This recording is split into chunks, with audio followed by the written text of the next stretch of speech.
Paste in. We are. Looks like we're streaming live on YouTube. It looks like it worked.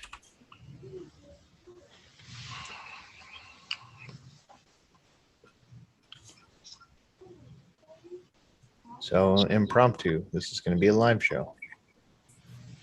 Is that all right with you guys? Are you going to shut it down? That's fine.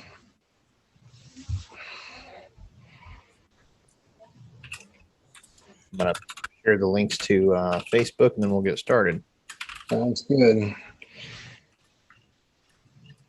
And I guess we could start off the show with the not so great breaking news. Oh, yeah. Oh, that Tommy Parsons got called up? I must have missed that. The ace of the staff. Oh.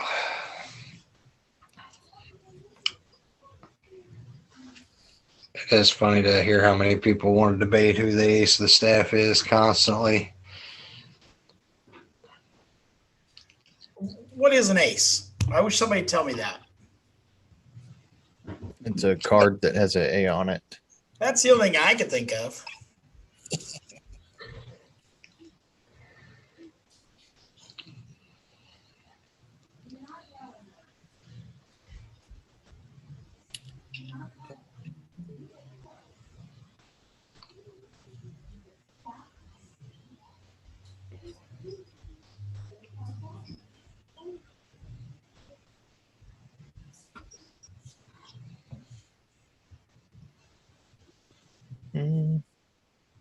Right here, folks.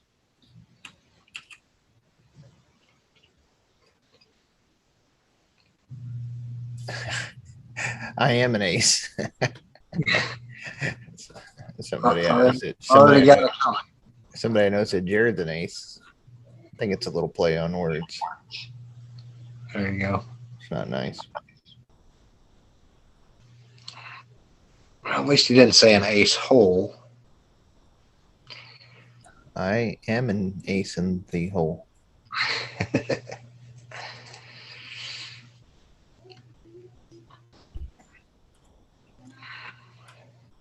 Okay. Redoing this. Not now. Try to make it look different. Let's go here. Let me go to now Cardinals Nation 24/7. I don't like going multiple places.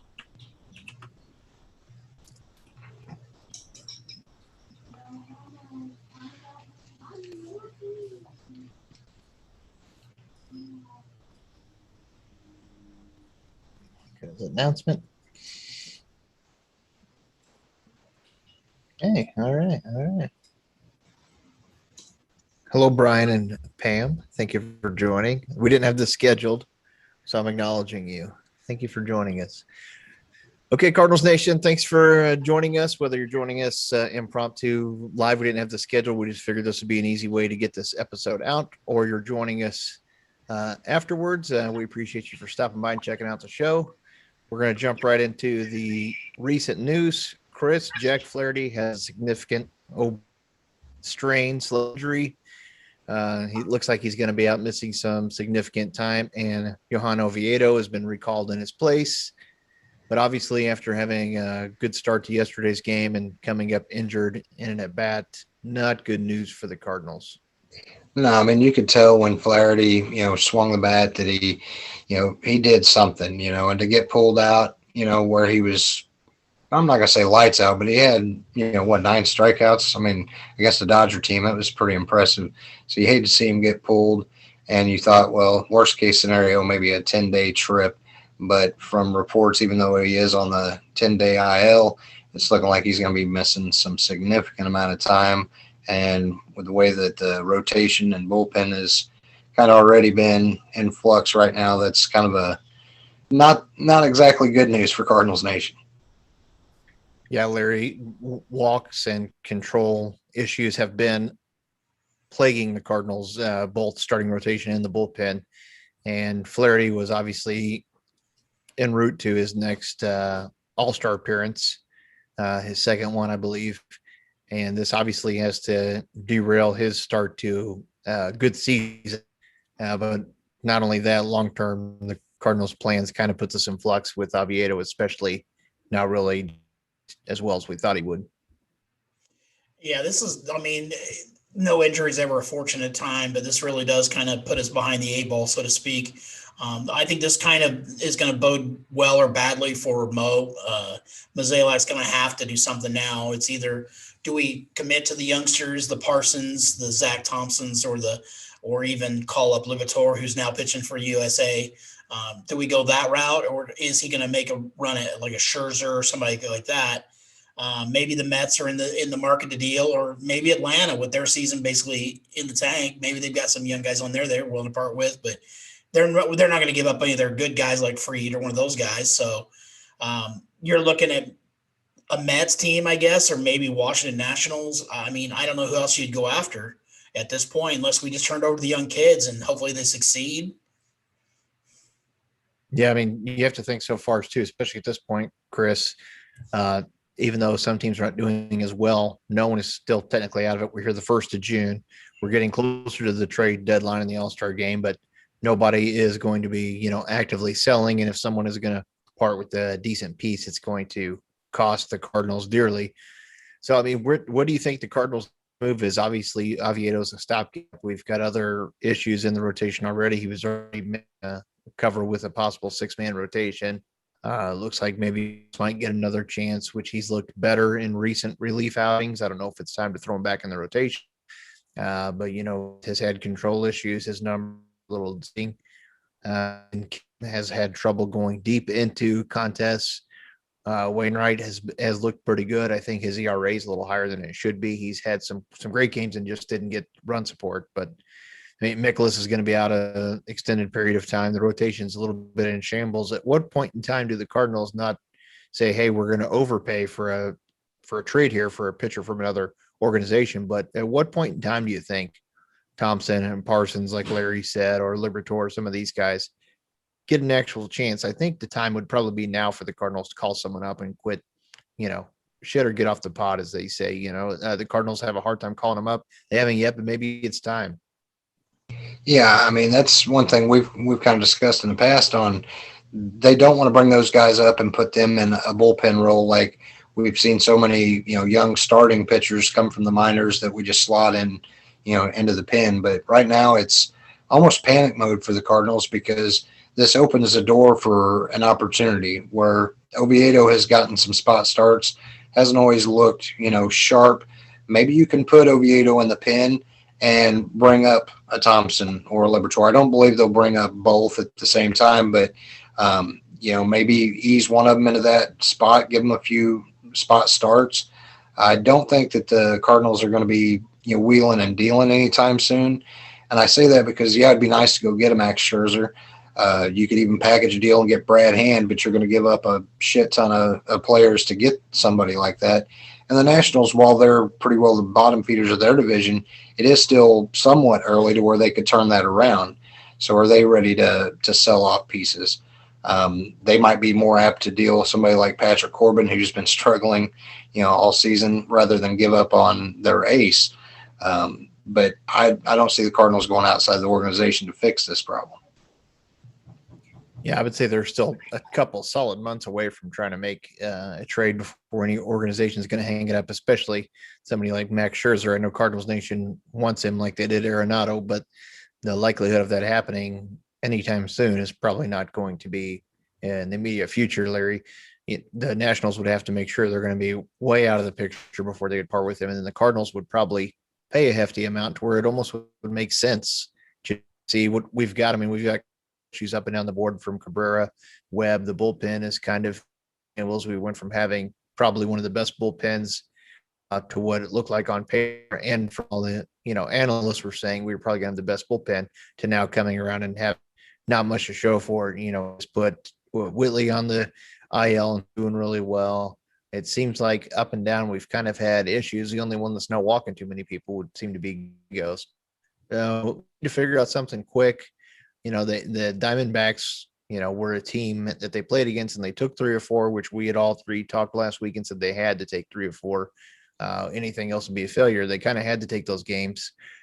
But the Diamondbacks even came back. They didn't really put them away. It was some of the games were a little lopsided, but not really. If you go back and watching every out of the game, the Diamondbacks had opportunities, and the Diamondbacks are a team that just can't capitalize on them. But you can't do that with 90% of these other teams, Larry. These other teams will take advantage of that, and the Cardinals will end up on the bottom end of the loss. But what do you think they need to do? I think now, my opinion is it's reinforcement time. I mean, it's time to quit playing with Thompson and Liberatore and Parsons, and let's make a damn overhaul, or we're going to be in trouble real quick.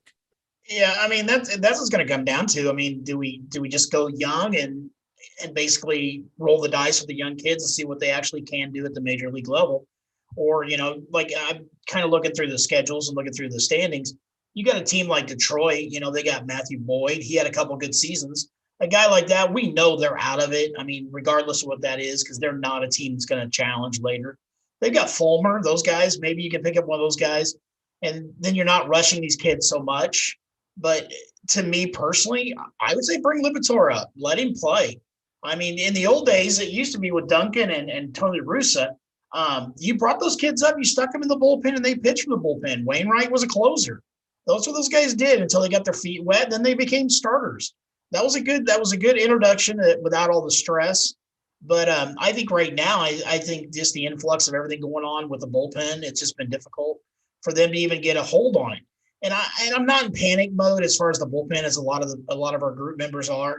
And the reason is because I remember 2011, our bullpen was in shambles all the way up until August. And in August, they became shutdown closer. And that was because Tony just kept sending them out there.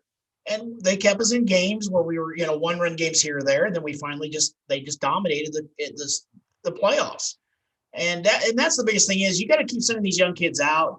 And you got to show that you trust them regardless of the outcome of some of these games. When you pull a kid out like a Cabrera and you send him to AA or AAA every time he screws up, he's going to be looking over his shoulder every time he's on the mound. So you got to have trust in them too.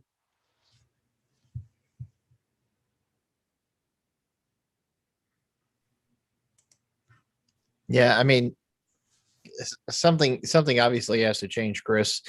We can't keep running the same guys out there. Right now, they're talking about the big reinforcement is Andrew Miller coming up to the team. But if you're just now joining us, this is episode 17 of the video podcast. We thank you for joining us on YouTube and Facebook. If you are watching live, we didn't have this scheduled, but if you're watching and you like what you see or you have an opinion or question, feel free to drop it to us in the chat, and I will try to pay attention to that and remember to look at it and see if we can get it answered for you. But, Chris, we're in first place barely.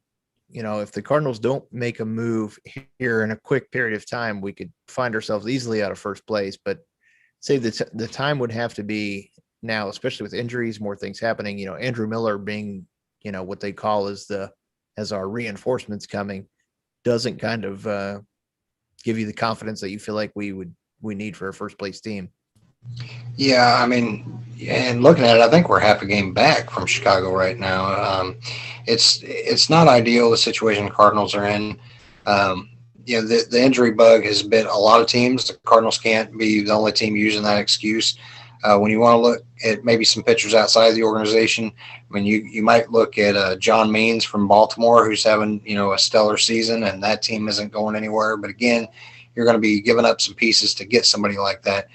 When you've got young talent, might be giving up someone like a Thompson in that case, right? So. And you might as well see what you have in these young guys and give them that opportunity. We've said that about guys like Oviedo and others, but you've got to give these guys at least a little bit, not just a shot, but some time to get used to the MLB level. I mean, we're not going to call up guys from AAA and they're going to go out and pitch a shutout every time they take the mound. And I know Cardinal fans are a little impatient, on that. They want everybody to be lights out, and that's just not the case, especially with young kids. I mean, we've got a young pitching staff, and you've got to have some sort of patience as far as that goes. To go back to your point with the Arizona series, it would have been nice to sweep there. We did take 3 or 4. I think, that fourth game, Schilt putting out the Matheny Sunday lineup where, you got to rest some players going into LA, but you're resting Molina, Edman, and Arenado all on the same day. I would rather go ahead and, get that win and go into Arizona. I mean, give one of the guys a day off, but not all three. I think, moves like that can come back to bite us because a win's a win. It doesn't mean if it's against Arizona or LA, I would have liked to have just got that win. And I think if they would have, maybe played at least one of the three, you might have had a better outcome. Yeah, even more so in that sense of, those are the games that you have to win that are more easy. I was fortunate enough to see 3 or 4 games and saw a lot, but the pitching just didn't look good overall, as a whole from just my viewpoint of watching a lot of games over a long period of time. Watching in person, I definitely notice certain things in person that just didn't look right to me. And it's a little scary to me going forward if they don't make some changes. Like I was surprised when Oviedo made his start that they were sitting him back down already. Now he's coming back up because of injury. But I was surprised they didn't put him to the bullpen and move someone else down and out for at least a few games. That way, because you could rest him for a day or two and have him come in and pitch a couple innings. And, and he's had good stuff in the past. And maybe since he hasn't worked out as a starter, he hasn't been horrible, but he hasn't, been lights out. Maybe shifting him in a bullpen role would be, because, we're going to have to try things out because we've got holes that need to be filled in several areas. Helsley hasn't looked good. Webb continues to look worse. And for some reason, even, I know Whitley's on the IL now, but him and Woodford both, I thought, have been very serviceable this year, and they haven't seen a lot of time, which to me is confusing. I feel like we keep running the same guys out. And even Ponce hadn't seen action in a while. Just recently, he's looked like he's pitching better at least. But the control issues, I mean, I don't really know, but I can't remember any time recent, but the Cardinals' control issues are horrendous, Larry. I mean, and then going back to the days off that Chris mentioned too, I would have thought Goldschmidt would have got a day off, not Arenado. Goldschmidt has not looked well behind the plate, and he didn't look very good last night. I mean, I think there was one night he got a couple walks. I think he did make it on base a few times, but to me, he has not been the hitter that we are going to need him to be in Arenado and Tommy Edman and Bill Carlson and Tyler O'Neill as of late. Molina have been carrying the team, and like Chris said, most of those guys were not in the lineup. Larry, what do you think the Cardinals need to do? We got to shift focus, but what's your opinion going forward? Whether rotation, I mean, offense, I mean, we have these guys on the bench like Matt Carpenter, right? Because we should be rotating, days off, not like Chris said, not 4 in a row. Yeah, the whole giving everybody off didn't make sense to me either. I mean, in that series, Wainwright had the really good outing, and it was wasted. That they still came back because the bullpen gave it up.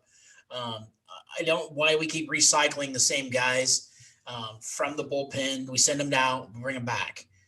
They're not in AAA or the alternate side or anyplace else long enough to change how they did anything. So what's the advantage you're gaining by sending, Fernandez out and then bringing him back, or Oviedo or one of those guys? It just, you're not making any changes. Why not bring that Tommy Parsons in? Why not? And I know a lot of it is the 40-man roster that comes into play as well. You're going to have to make some decisions there as well. True, but we've made some dumb decisions, don't you think? I mean, we called up Max more often some other guys that to me made no sense. Yeah, the Maroth thing, I kept waiting on Rondon, why we waited to pull him up. I mean, Maroth cost us, 2 games that I know of? And then even the other night, how many times did Sosa kick the ball around or make bad throws or what have you? I don't get it. I don't understand it. Some of the things we've done as far as the roster does not make any sense this year to me at all. It's like a sinking ship. You're still trying to figure it out real quick and patch a hole when the rear of the boat's already underwater. Let's either commit one way or the other, make a decision and go with it. Yeah, and Sosa has been surprisingly well, but like you said, I was watching that game. He made a couple of errors. He made base running mistakes, and he's the kind of guy that's been in the organization for a long time. So that's a great point, Larry. Why not give him a day off or move it around and leave Arenado in and put Rondon at short, or try something else, or at least take him out early or something of that nature, because he had been playing a lot. Maybe it was kind of wearing on him, not just physically, but maybe, that's a lot of pressure to, okay, I'm out here in a team and first can't make any mistakes. I'm trying to make sure I stay on the team. But Rondon looked pretty well. I mean, I can't even remember who was it. Hurst we called him up. We've made some stupid 40-man moves, in my opinion, with more often Hurst when we could have been, using someone else, Chris. I mean, what do you think is the logic behind some of these 40-man moves? I'm a little confused, and it's starting to piss me off. But I mean, some of these guys we call it doesn't make any sense. I mean, Rondon, I like him. He did well in spring training too, and we all three of us thought him and Parsons were going to try to some kind of move, didn't, and we still haven't seen Parsons. And he in is, and he has best pinpoint accuracy of any other pitcher on the team, according to actual reporters, not us, and an issue for us, and we still seen him. Yeah, I mean, the big head scratcher was the beginning of the season with Nagowski. We keep going back to that too. It's not just guys on the 40-man, but even guys that they call up not getting an opportunity. It took DeYoung going to the injured list for Sosa to get any kind of action. I don't know if I'm not going to say Schultz incapable, because I believe he's a good manager, but there are times where there's some head scratching going on. That is it Schultz say so on some of these things that are happening, or is it, maybe above him of, hey, this is who we want on the 40-man, and, just kind of Schultz playing the cards that are dealt to him, no pun intended. But at the end of the day, I mean, when you have a Nagowski on your team, why aren't you playing him? I mean, I don't know. There's just too many questions, and we don't have the answers to it, unfortunately. But like you said, a lot of stuff is not making sense. Yeah, if you're just joining us, Cardinals Nation 24/7 video podcast. This is our 17th episode. We decided to stream it live last second.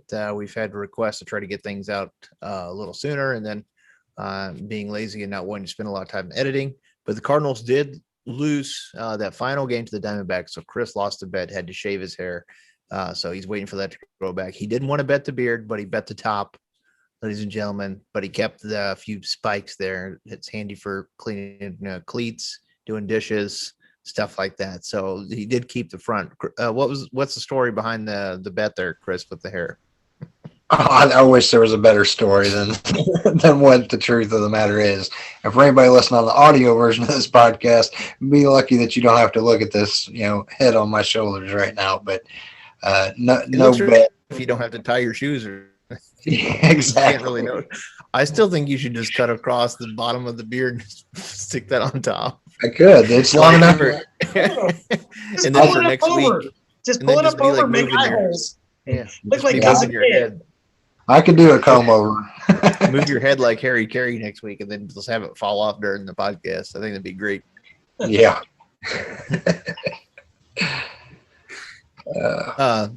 But I got a question. I want to go to you, Larry, because I know you're a big Tommy Edman fan, and you're also not a fan of moving people around in the outfield. But we've already made Dylan Carlson move from right field to second base instead of playing, Lane Thomas or Williams or someone else in center field.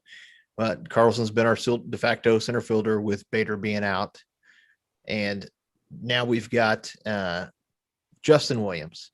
I'm sick and tired of seeing this guy play. I wish I want him to play better. I don't hate the guy, but obviously it's not working out. Me, in my opinion, and I don't know how many people in Cardinals Nation have the same thought as me, but Carp has got a couple of starts and he hasn't fared poorly. He's actually done well. He got a couple of doubles. He had a bad base running mistake at third base where he got picked off in the Diamondback series, but he did have 2 doubles in that game. He took a walk and he was in the leadoff spot. And I thought he actually did a pretty good job. But the last couple of games he started in, he's done well. And then he hasn't made another appearance.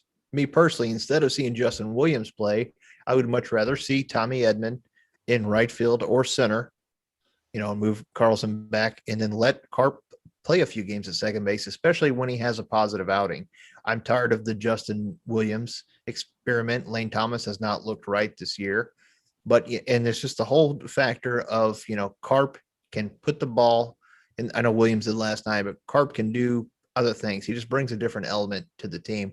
That's my opinion, Larry. What do you think? Especially when he has a positive outing. Do you think Carp should get at least a second opportunity?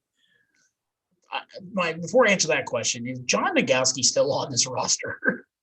I mean, is he on the active roster? He's in Memphis. They said Memphis. I couldn't remember because I was like, well, we have him available. Why isn't he playing right field? But yeah, I'm over the Justin Williams thing. I don't get it. The guy has no baseball IQ as far as I can see. He's just an athlete, which is good for him. Well, I every don't. time too, I don't mean to cut you off. Every time too, I noticed it. He tried it in Arizona too, but we've said it between each other through our group chat. Is he gets a single hit in front of him, and he's not throwing to the cutoff man. He's like, I'm going to throw this guy out at home or third base, and he's nowhere fucking close. I might be able to get a little closer. I played softball for years and years, and we always had a guy in the outfield that he would let balls bounce so he could throw runners out at home because it impressed the chicks. And I think that's what Williams actually does. I think he wants to show off his arm. And every time he's tried, he's nowhere even near the plate. So I don't get it. I really don't. Like you said, as much as I hate to see the moving around of moving parts and stuff, I would much rather see Carp. At least he has experience. He does make the bonehead plays, but if you're going to pay the guy millions of dollars to play, why is he sitting on the bench? Put him in second, put him in the outfield. He's built better than Justin Williams in the outfield, as slow as he is in no arm. At least we know he has to throw to the cutoff guy because we know he can't get it to home. Yeah, he's not quick, or they move people around all the time. And Tyler O'Neill's played in a lot of positions. Tyler O'Neill has a hell of an arm too, and we saw him make some great defensive plays, and he's been crushing the hell out of the ball. Put him in right field and put someone else. Maybe it'll be an easier game, but second base is not second base what it used to be, Chris. There's no sliding in to break up the double plays. There's no contact. Turning the double play. With the whole area rule and limited contact, it's not as difficult of a position. That's why you're seeing other people like, Moustakas and those guys are playing second base. Max Muncy for the Dodgers. People are putting some of these more prolific power hitters, I guess I should say, at second base. But I don't think he's hitting any worse than Williams now, or they're pretty close in batting average, pretty close with home runs. I know Carp at least has 3, and I think Williams hit his 4th last night. But I would rather see Carp playing. I think he's got more ability than Justin Williams, and I think he's earned the right to play a little bit more. What are your thoughts, Chris? Well, I sure wouldn't want to see Matt Carpenter in the outfield, but I do agree, even as much as, we were kind of done with the Matt Carpenter experiment, when he does have a good outing, to put him back on the bench, if you're wanting him to get out of the rut, why not, put him in the lineup and let him, at least get some reps. You might catch lightning in a bottle with him. It seems like he had a game where he got on base 3 times, and then the next game he's not playing. But we got Justin Williams out there, who is kind of like if you ordered Dexter Fowler off of Wish. It's just not. It's not pretty, and I know that's kind of forced the Cardinals' hand with the injuries they've had with Bader and O'Neill to having to slot guys in, and they've kind of went with him a little more than I'd like to see. But I'm kind of over the experiment too. I'd like to see even Nagowski get a few reps in the outfield. Lane Thomas hasn't looked the same, but I don't know what the Cardinals' way of thinking. If they're out there trying to maybe shop him, it's not looking good, because of the return you're going to get for somebody that's hitting what Matt Carpenter's hitting isn't going to bring a lot in return. So maybe this was kind of like their last straw of, hey, at least we said we give him every opportunity before cutting ties with the kid. Yeah, but I feel like they're giving Williams opportunities that most stars don't get on other teams. He's pretty much been our an everyday starting outfielder. Unless we've faced a lefty starter, he's been out there every single time, which to me is a little confusing. But I did want to backtrack on the Diamondbacks game where he said I was there with me and Minerva were there for the game, and I even said before the game started, like, it looks like we're mailing this one in. We don't want the Diamondbacks to continue that, to set that streak for losing. Schild feels bad for him, so he's just running out the B team. And Kisner has been very serviceable, but I knew that game wasn't looking very good, and then it just compounded from there with Cabrera having control issues. But just looking at the updates, they recalled Seth Elledge, and he's good grief. His ERA is just under 8. We did sign this kid Tyler Pike to a minor league deal that they sent to AA. That we kind of mentioned. He's been his minor league numbers are okay, but obviously the Cardinals, that move right there to me, you guys, whenever they signed him on May 30th, not a horrible kid, but nothing sets the world on fire. That just kind of, to me, in my mind, just sets off a trigger of, okay, we're having some problems. We don't have much left-handed depth, so let's go out and just pick this guy up, see what he can do. Maybe we'll catch lightning in a bottle. Flaherty, like we talked about, let's circle back to this. Left side tightness, it says officially on the injured list, but we know it's an oblique issue. Did it batting, and I know we were just talking about he's going to be out for a long time, but this is why, to me, a lot of old school baseball fans like to see the pitcher hit. Me, this is why I do not like to see the pitcher hit. This happened, I think it was 4, maybe even 5 years ago with Adam Wainwright. He was like 4 starts. He had like a 1.8 ERA. He was cruising along and he tore his Achilles running out of the batter's box in Milwaukee. And with the type of money that we're paying these guys, pitchers do not take batting practice like they used to. I think having pitchers in the batter's box is just a hazard. Someone to go up there and try to swing at 100-mile-an-hour fastball, 70-mile-an-hour curveball, 80-mile-an-hour changeup, and changing speed. I think they're not used to doing. You're just asking. It's different. As we all know, if you don't play ball for a while and you go to a batting cage, my side kills me if I go to a batting cage and I haven't done it in a while. I mean, these guys are not used to in-game situations and the momentum and the everything, the effort you're trying to put forth in that situation. It's just not good. And this is a scary move, but regardless, the players union in Major League Baseball they have to get rid of the pitcher picking up a bat. Don't you think? I mean, this has got to be the last year, the bargaining agreement next year, the CBA. You have to think it's a thing of the past after this season. Yeah, I think this was the sticking point for this year coming in, because we all discussed it early on in spring training that why they were keeping it this year. This is just from the CBA. It's a negotiation bargaining tool. It's all about the money. Unfortunately, what happens, though, is that this prolongs some careers of those people that, they put a hold on some young guy of getting a shot to play because they keep some older bat around that may strike lightning again. And they keep a fan favorite around, Albert Pujols plays till he's like 60 or something. But those kind of people, that's the problem. That's the only problem with the DH I don't like. I like the old school. I hate the DH, but you know what? After last night, seeing what happened and everything, I'm now changing my mindset as well. I look forward to it. The DH coming, and let's have baseball players on the field instead of an automatic out every time. I think it was 2011 when Waino went down, because that was the year of the World Series. He got hurt. He couldn't play that year. So I think that's the year that he got hurt. No, it was a year or two after that. The year he got hurt, he had Tommy John in 2011. Oh, that's right. You're right. He was trying to come back early, though, right. trying to make a case for it. Yep. But yeah, those are basically the two main injuries he's lost. But when he got hurt batting, Brad Penny, that was a Cardinal for a while. He wasn't a great Cardinal, but he was having a good year for us. He tore a back lat muscle hitting a grand slam. It's just we see pitchers get hurt all the time. I remember Carp getting hurt before, Chris Carpenter getting hit on the forearm, having issues, just holding a bat. It's just with the money in today's game and the importance of pitching, I think, whenever you're paying guys, like the Dodgers, for instance, you're paying guys like Trevor Bauer and stuff, $30 million. And just an excitement factor of the game just has to go away. But Chris, I didn't even notice this, you guys. I don't know if you guys did or not, but tonight's lineup is out, and I didn't miss it. But Jose Rondon is playing right field. So with that comes a question off YouTube. Brian Duncan wants to know, what do you think of Rondon starting in the outfield tonight?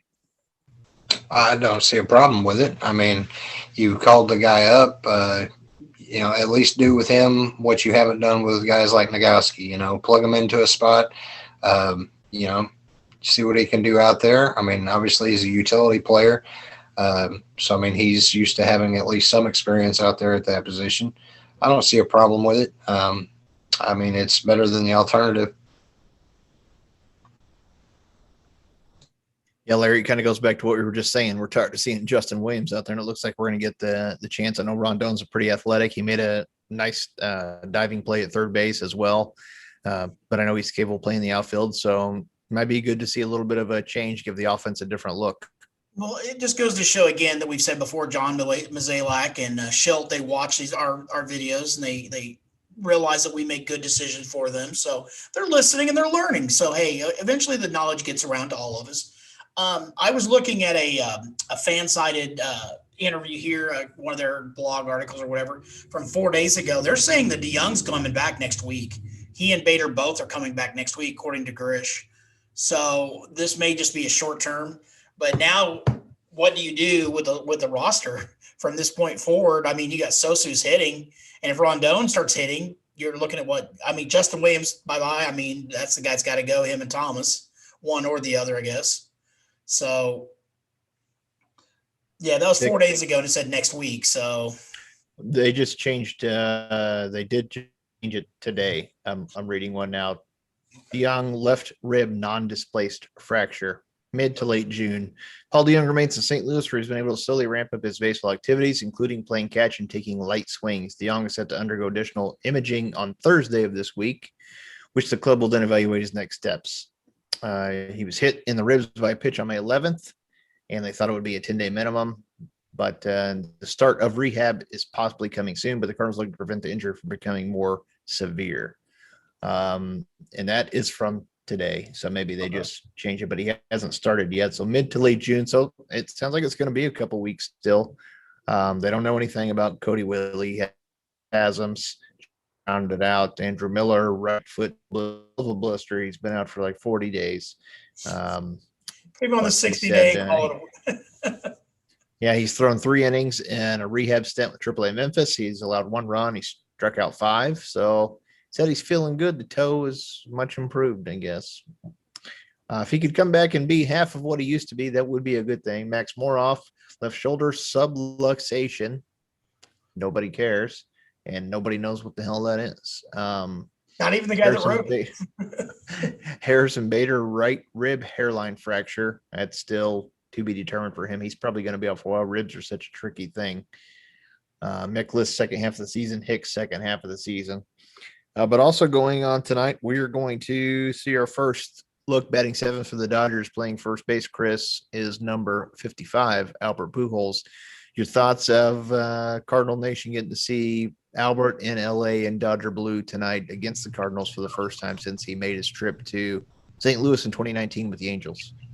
Yeah, as we've said, it'll be different going up against him rather than him being at Busch Stadium where, the fans would have some sort of fanfare for him. So, I mean, as far as just going up against his old team, I would say that he's probably going to get on base, but it's probably going to be due to a walk. It seems like our pitchers are hitting a batter about every game, and the control issues, I don't know that he's going to see much to hit.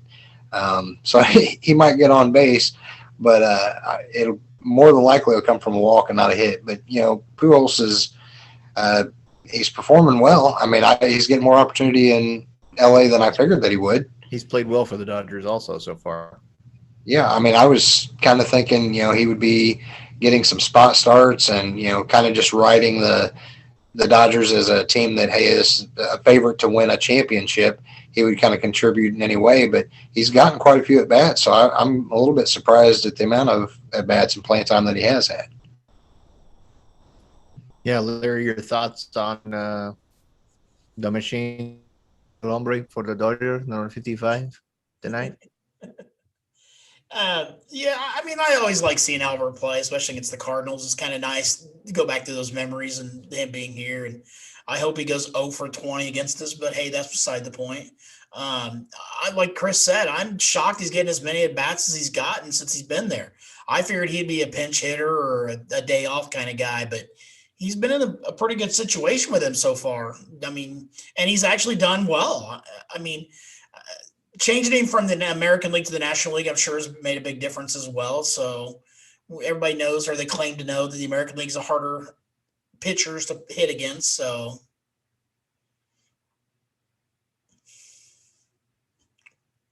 yeah, I was actually trying to look here real quick. He's been 237 so far. better than half our starting lineup. Better than half our team, and that would be his best average since 2018. So he's on the uptick. Look out, everybody. You traded Goldie and pick him up. There you go. I think we should just drop him.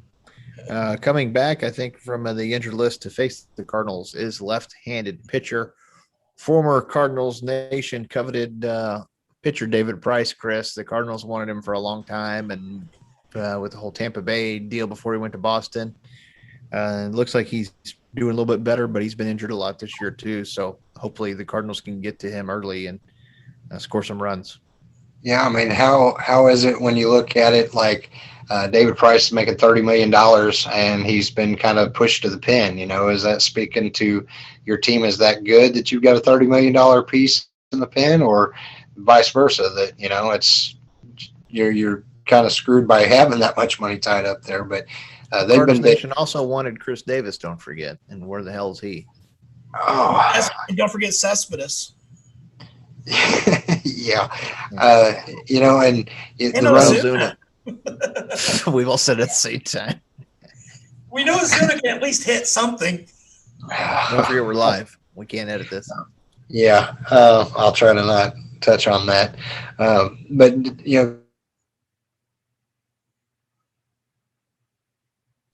and we lost Chris. So the Cardinals are going up against David Price tonight. So far, he's got a 1-0 in 11 games with a 3.31 ERA, 16 innings pitched. He struck out 19 in that time. So he's done a little bit better and made a better Dodger team is showing since he went to the bullpen. We lost you, Chris. We didn't pick up a single thing you said there. That's the best you've ever sounded, though. Yeah. I'm sure it is. I'm sure it is. No, I was just going back to, Pujols and seeing, the 55, and the running joke that I had made on the Conversation with the Nation was 55 is his actual age, is why he went with that number. Yeah, I know it's kind of a jab. Here comes the lawsuit. Yeah, I know. If he shows a birth certificate, hey, prove it. But with David Price, I don't think I'd be too worried about going up against him. But this Dodgers lineup does scare me. It is a team that, in order to be the best, you got to beat the best. So, good luck to the Cardinals, because they're going to need it. Yeah, I was just going over his numbers. Price has actually pitched better than I thought last year with a disaster, but he's actually 3.31 ERA and 16 innings pitched, struck out 19. So that's more than a strikeout printing. So it looks like we're going with a righty, matchup with Carlson and Edmund, both switch hitting, and hopefully we can get out ahead. And Goldschmidt does have good numbers at Dodger Stadium, so maybe he'll turn it on and start to get hot with the temperature heating up. Yeah, Goldschmidt's numbers in May, I mean, even though he hasn't went on a tear, overall, if you look at his average in May, it's an improvement over April. So, I mean, the warmer the weather, the warmer he heats up, and that's a piece of this Cardinals lineup that really does need to step up. And I think once he does, it's really going to solidify things. Yeah, just looking here too today at a report that came out from Major League Baseball. They're talking about the Iron Man basically on every roster currently, and I did notice that Randall Grichuk is the Blue Jays selected player, which he's on my fantasy team, so I would have to agree he's done quite well. I'm just gonna see. I haven't even looked at this ad yet. I don't mean to do it live, but I'm gonna go take a look here and see who the Cardinals have listed. Does anybody? Oh, geez. Paul Goldschmidt. He's out there a lot, but they said they almost picked Yadier Molina. But Molina's still looking good. You guys, Larry, after all this time, Yadi is still the man, and his offensive numbers keep trending upward. And a lot of people want to see Kinsler get a better shot, Larry. But with Yadi continuing to play the way he is, it's pretty much going to be on his terms.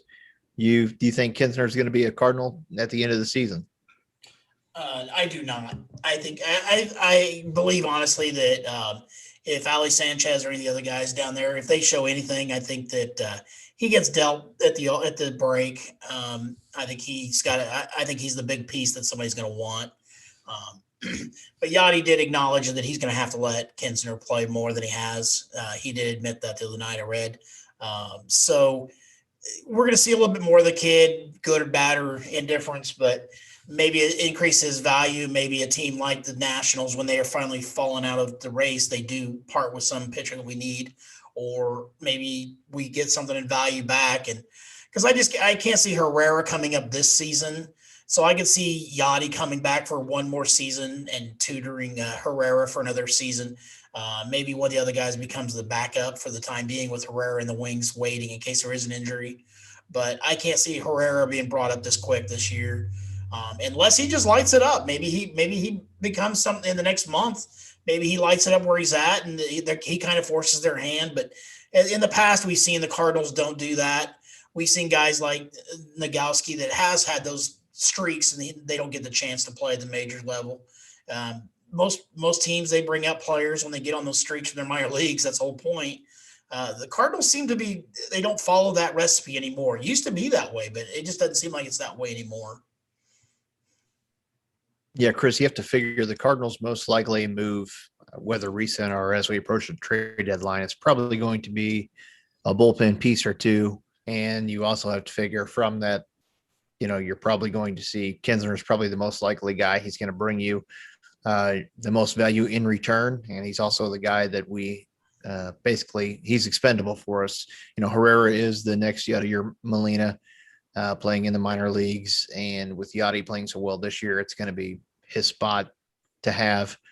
And we do have other options, like Larry said, with Sanchez and Heineman and down in the minor leagues, also, but probably the odd man out. And he has, but he's not anymore. He's 26. He's an aging prospect. Herrera is one of our top prospects in the system. So the most likely move would be Kinsner for a bullpen piece. And that's probably, you have to figure that's probably the move they're going to make. What say you?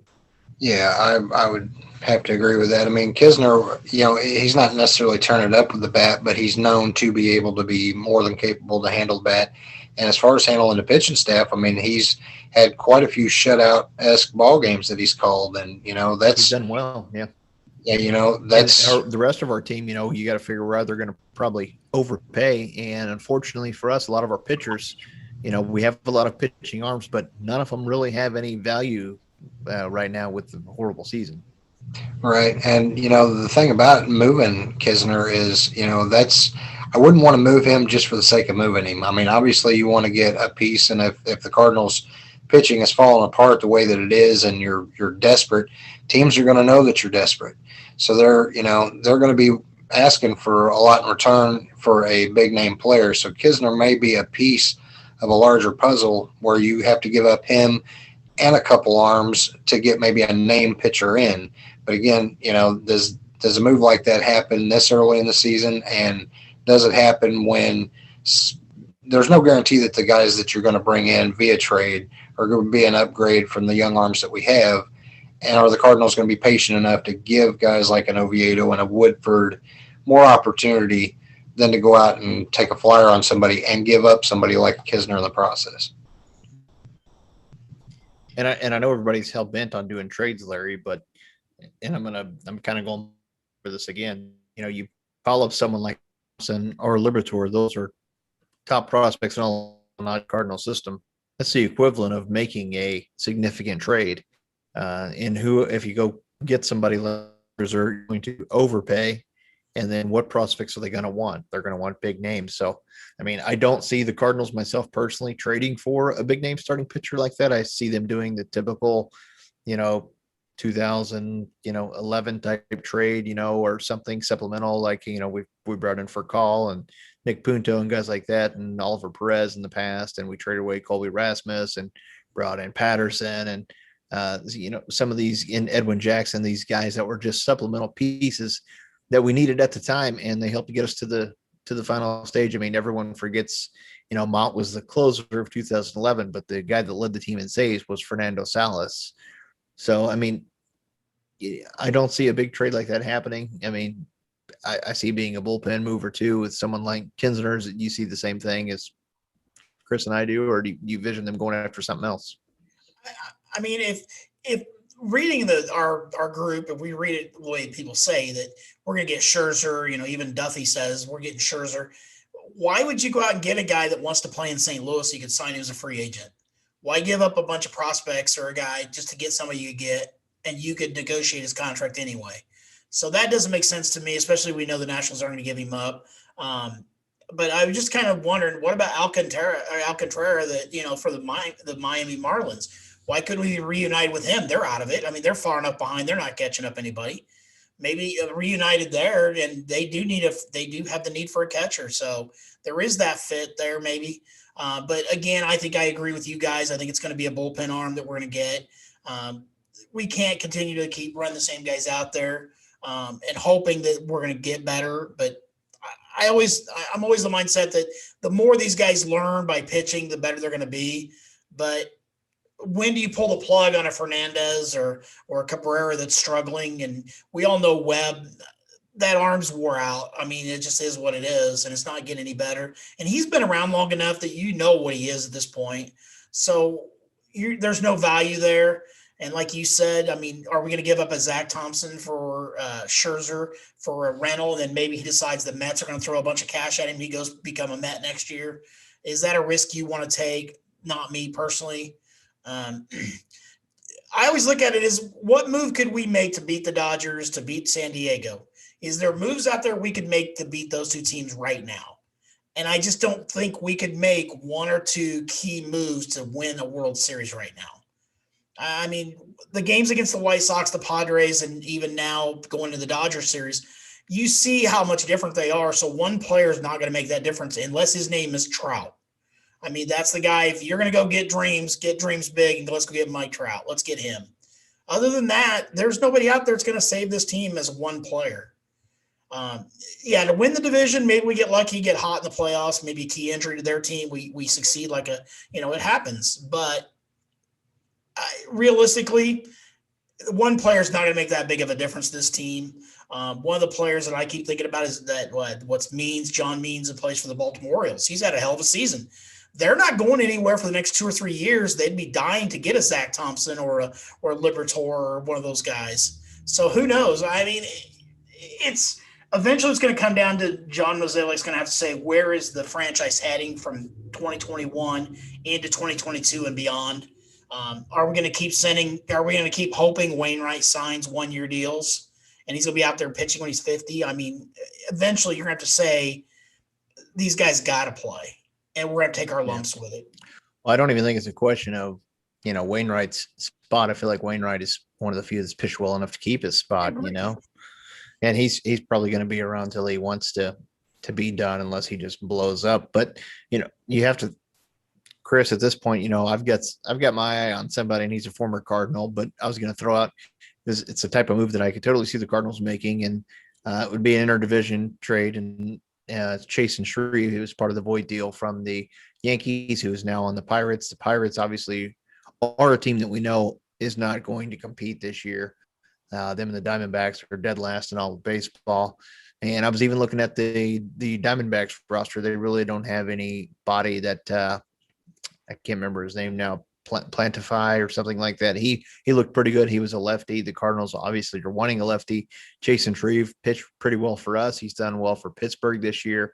And those would be kind of low cost moves to where you're kind of trading a couple pieces back and forth. And you might see someone like a Woodford or a Whitley get traded for a Shreve or someone.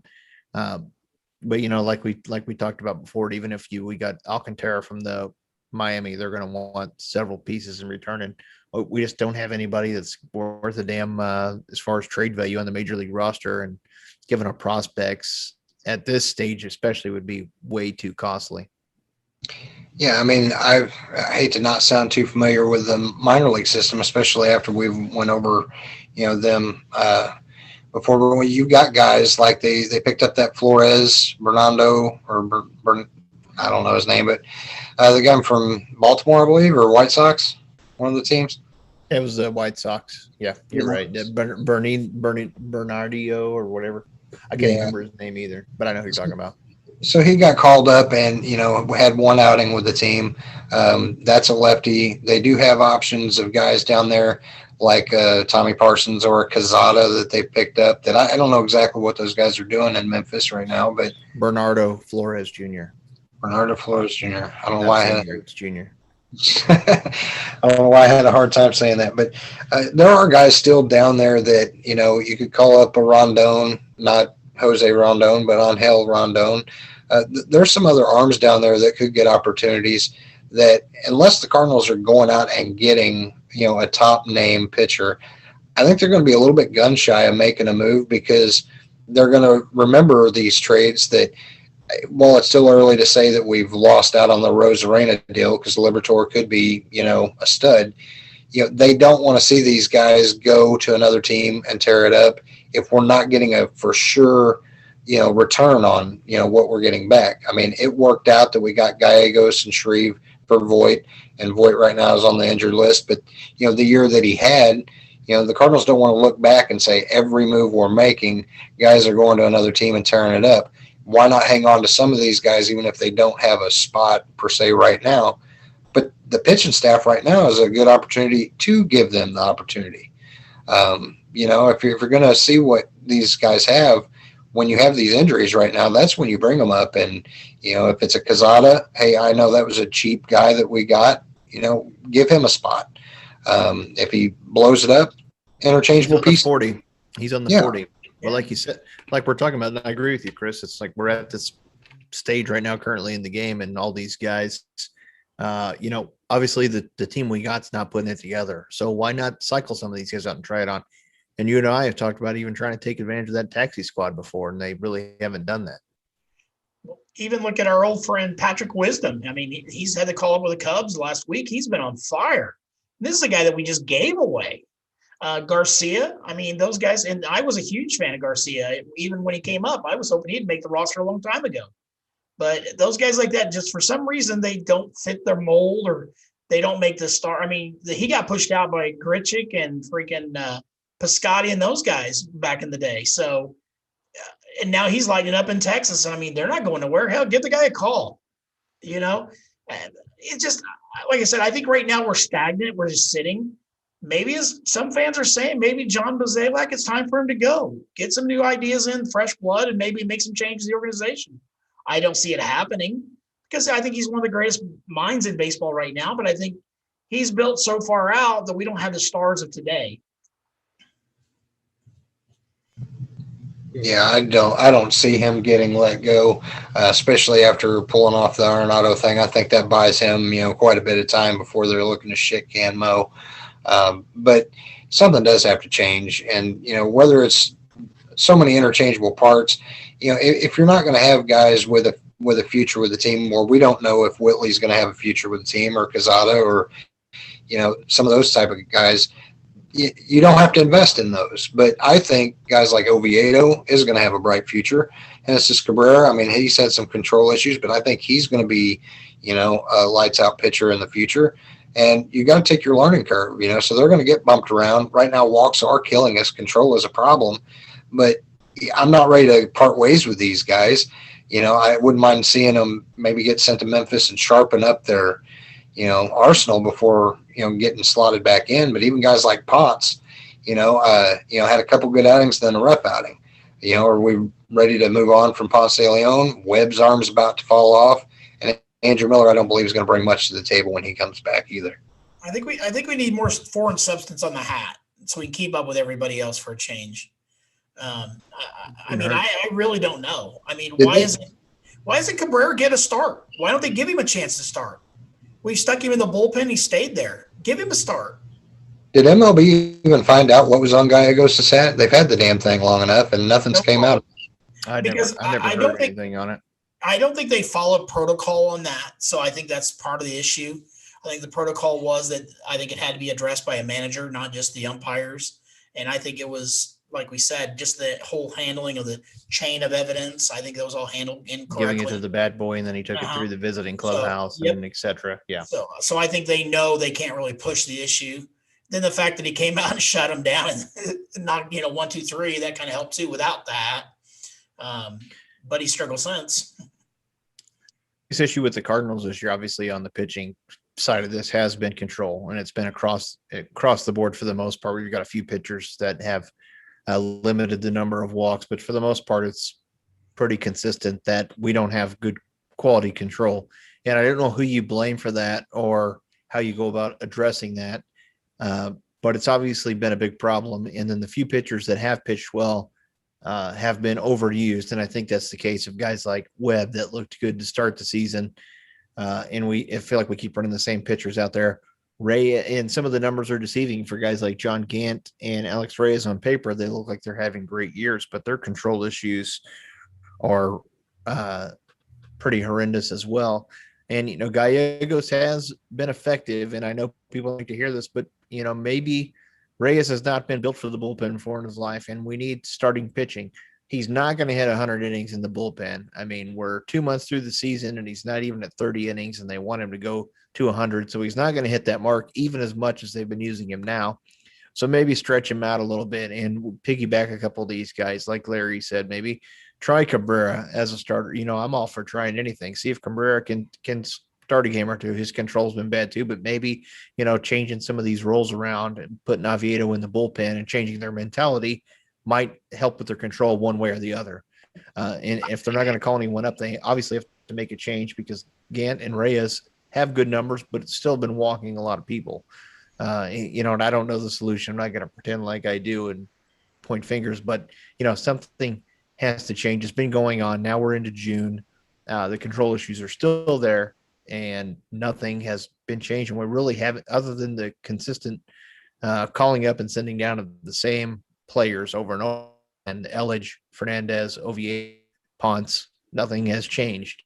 So, and Ponce looked pretty good at it back in, this just like how we're talking about with changing some stuff around. Ponce, for whatever reason, and it scared the hell out of me because I was there in Arizona, looked good in the 2 games that he came out and got 2 back-to-back saves. I don't know why. I'm not saying he was like lights out. He wasn't a Rolls Chapman or anything of that nature, but he actually looked pretty good. And that's a different situation for him. Maybe that's a situation he can thrive in. So I wouldn't want to move him out of that until he makes a couple of mistakes. Everyone in the bullpen right now is trying to find that role. Right now, we don't have a clue who the hell's coming in and what they're going to do. But Ponce looked pretty good. So maybe you throw 8th inning spot and you move, Gallegos. I wouldn't really want him, but they've been using him sooner, like 6th inning type situation instead of 8th and 9th. So, we have to play around with things, but they've got to figure it out pretty quick. You can't play with teams like the Dodgers. So even though, I know his last outing was pretty damn good for Carlos Martinez, would there be a benefit, you think, that if we move Carlos back to the bullpen, and maybe he's one of those guys that get the 6th, 7th, or 8th inning where he can pitch multiple innings, and then you move one of these young guys in and they get the starting nod like a Whitley or one of those guys, or even like I said, move Cabrera in, and then maybe that start coming out of the bullpen is a lot fresher than coming out of the bullpen. In the beginning of the game, you're kind of stretched out to a different mindset.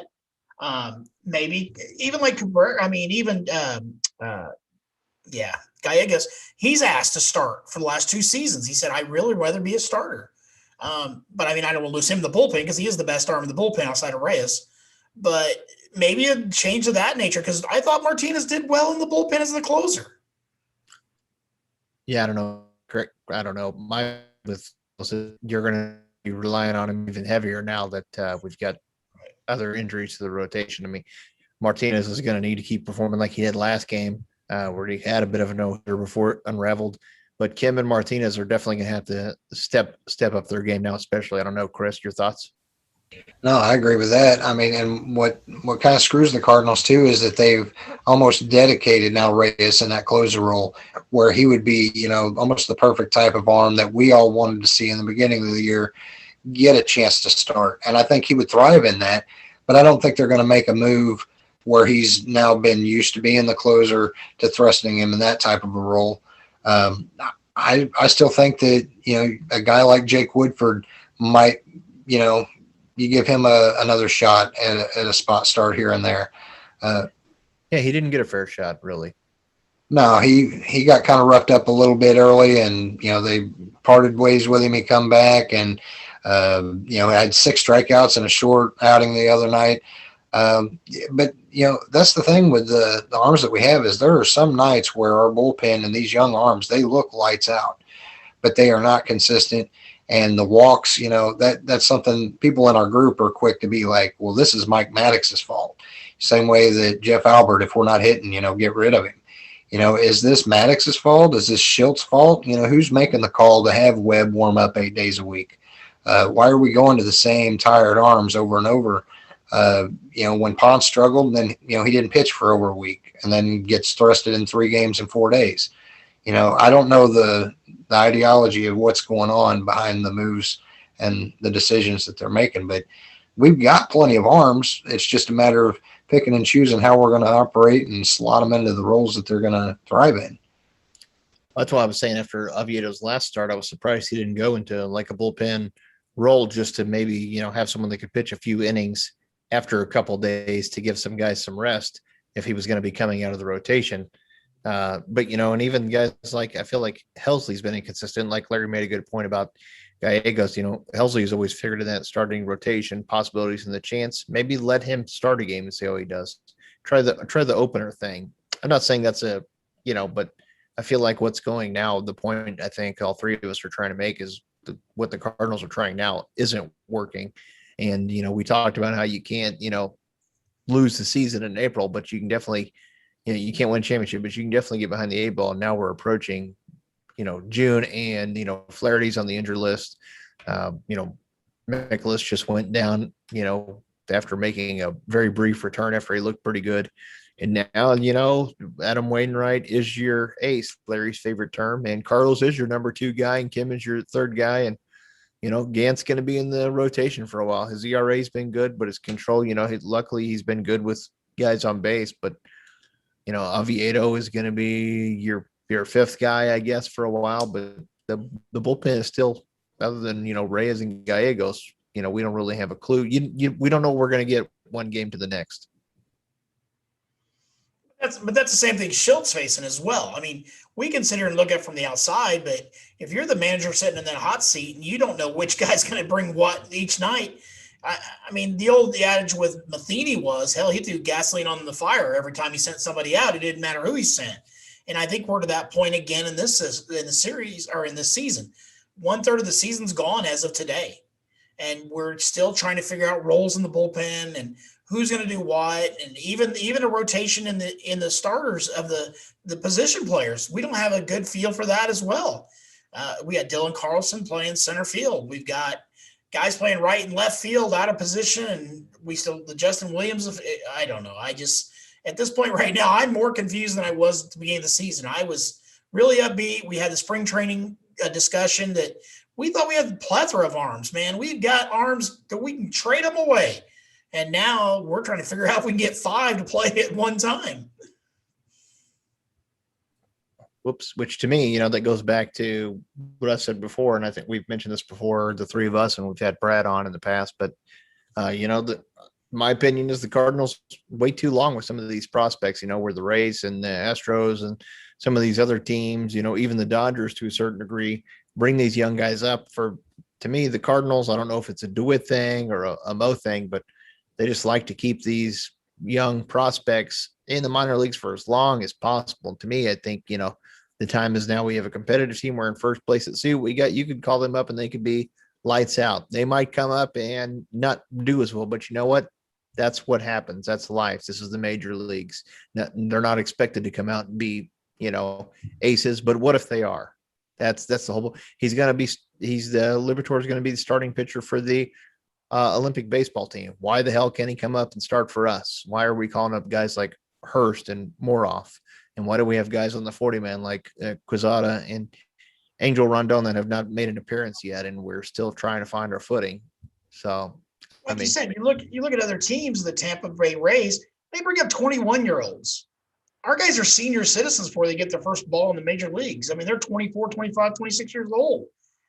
That's why Kinsner, saying unfortunate for Kinsner, but because of Yachty, his prospect status is done. He's not even a top prospect. And, half of his career has been, watching number 4 behind the plate, which is, he says he doesn't mind, but deep down, he wants to get out there and play. Nobody wants to sit behind anybody. It doesn't matter. You can do the politically correct thing and say, oh yeah, I'm learning from Yachty, but he knows right now, age doesn't slow down for anybody, and he's getting older too.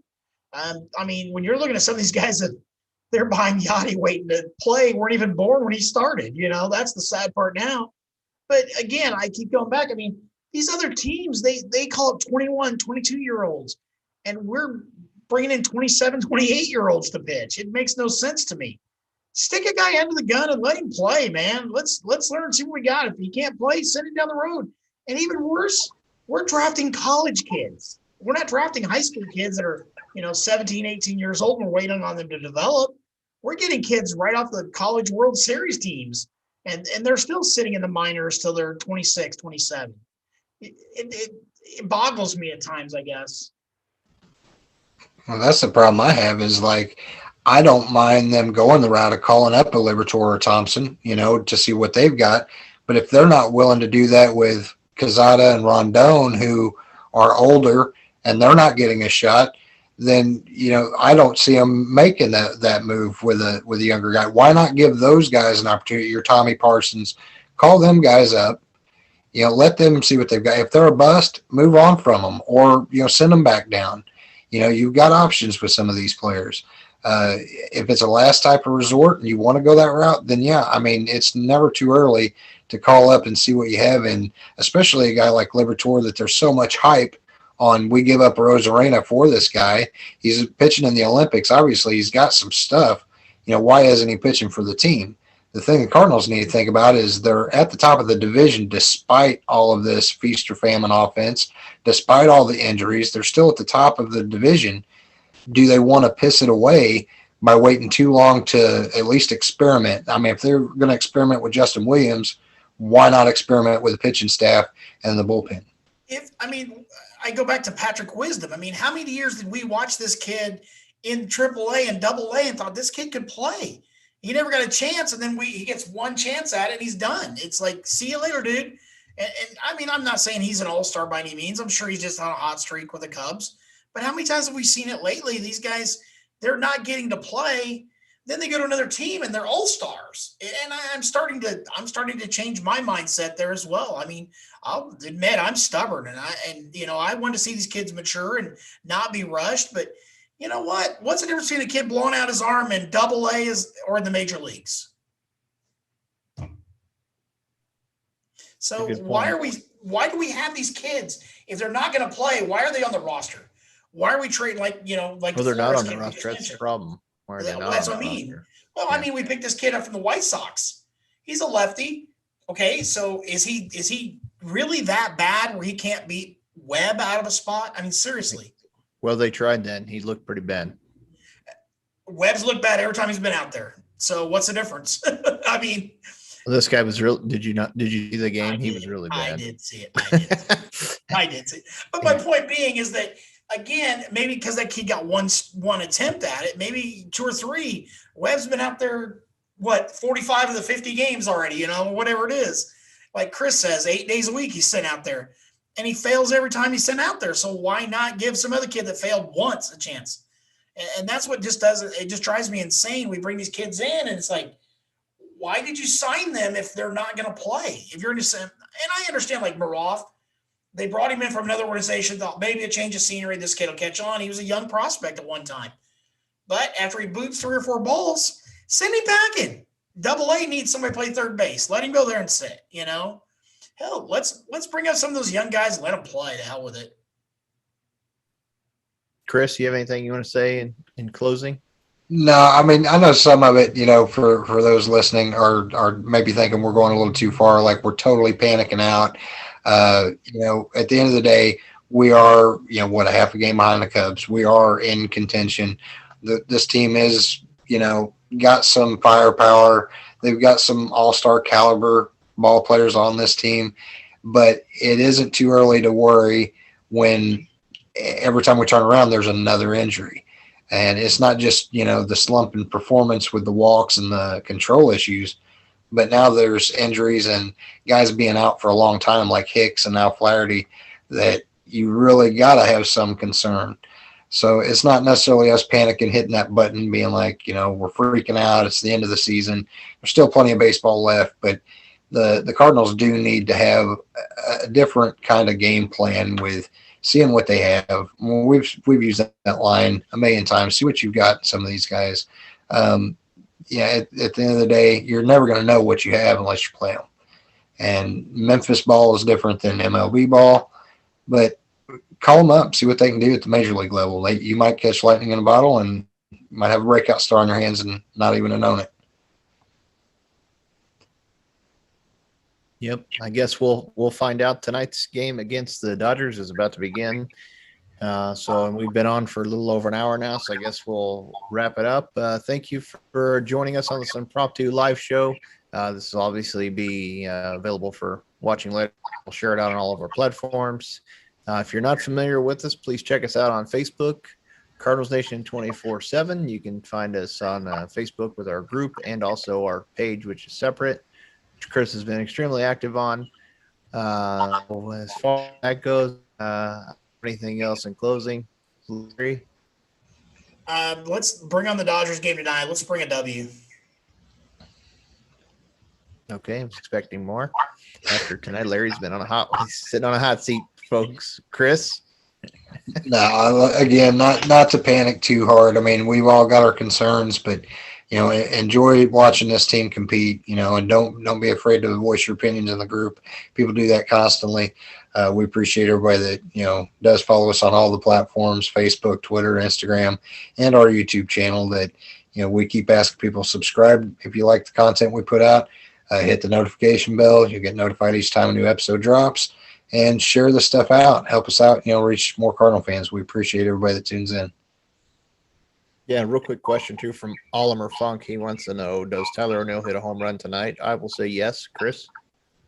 Sure, why not? Larry? Not tonight. Shit, not tonight. Okay. I got to be different. You know me by now. Come on. No, it's good. I like it. We'll rehash it next week and see who was right. It's probably going to be Larry. I was trying to be positive. I'm usually not. You're positive about me being right. Oh, so there it is. Yeah. I'm positive Larry probably will be right. But thanks to those, who tuned in. We do appreciate it. For Larry and Chris and myself, we appreciate it. And good night,